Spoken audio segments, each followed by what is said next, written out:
President Subiondo, trustees, members of the faculty, graduates, families, and friends. I am truly honored that you have decided to offer me an honorary degree. I've been able to follow the history of the California Institute of Integral Studies, first of all, because my sister, Fania Davis, was a member of the 2003 graduating class when she received her PhD in indigenous epistemologies. Also, as I've learned about the origins of this institution, I believe that there was some early connection with integral yoga. And I mention this because my first formal encounter with yoga was with integral yoga founded by Sri Aurobindo. And I have to point out that I first began to practice yoga when I was in jail as a result of receiving a kind of do-it-yourself manual. And I also was very pleasantly surprised that Joseph Brinkman would also be receiving an honorary degree. When we were backstage, I immediately showed him the thermos I always carry with me with my traditional medicinal ginger tea. And there it is. So I'd like to thank you.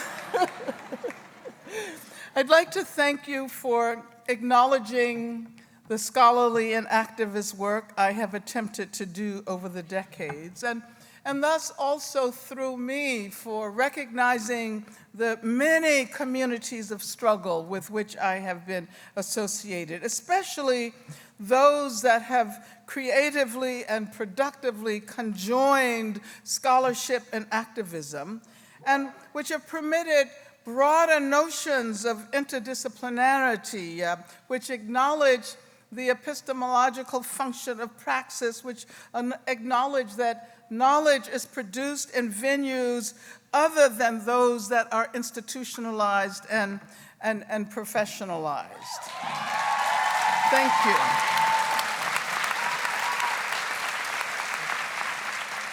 Recently, we have been urged to think about the lives that should matter to the world. There are those who assume that the struggle for Black freedom has reached its conclusion, particularly with the end of the second administration of the first Black president. Because Black people have been putatively accorded civil rights and are now, as the story goes, equal rights-bearing subjects before the law, although this is in dispute.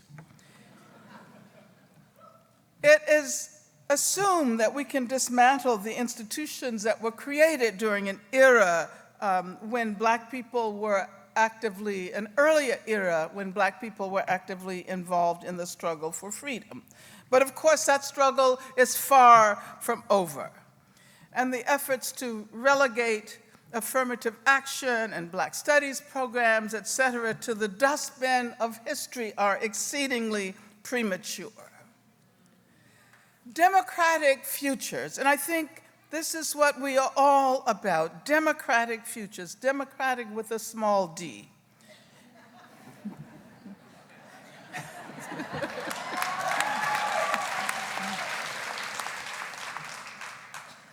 Democratic futures will not be based on the simple assimilation of communities that have been marginalized by existing structures of what is currently referred to as democracy. Assimilation into existing states of affairs have never fully brought us progress. Progress with respect to democracy and freedom have only ever occurred with the challenging and reimagining and restructuring of institutions and discourses and knowledges.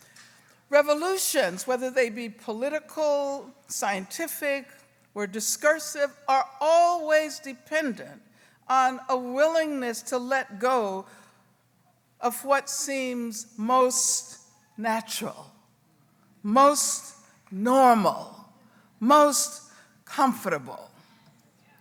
Consider the current discussion about whose image deserves to be placed on the $20 bill. Now, we know that no woman's image has ever appeared on paper money, so it is argued now is the time to make this shift. So I was recently asked whether I was happy to learn that Harriet Tubman's image may very well displace Andrew Jackson's on the $20 bill. And of course, I will rush to support any attempt to address U.S. historical absent-mindedness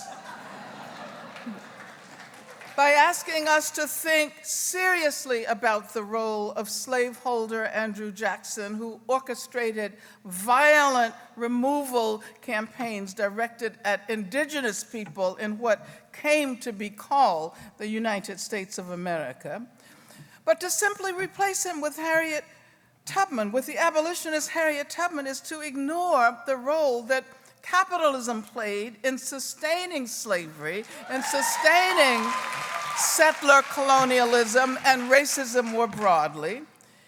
You might even argue that this simple substitution debases the legacy of Harriet Tubman.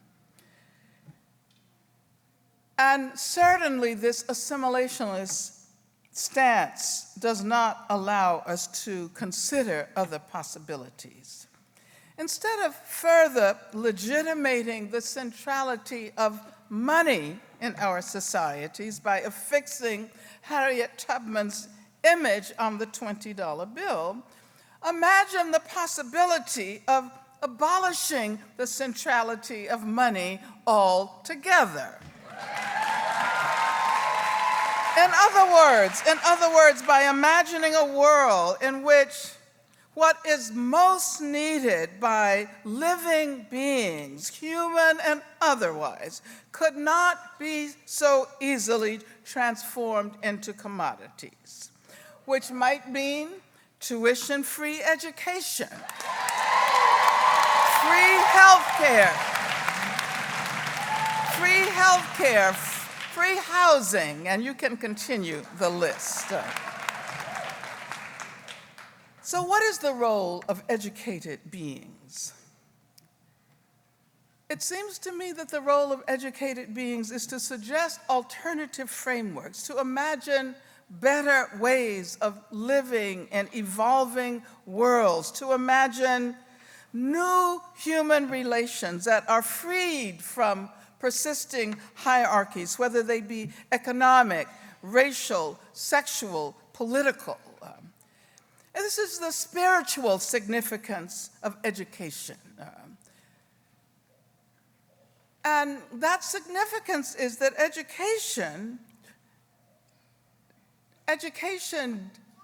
critical education, is truly the practice of freedom.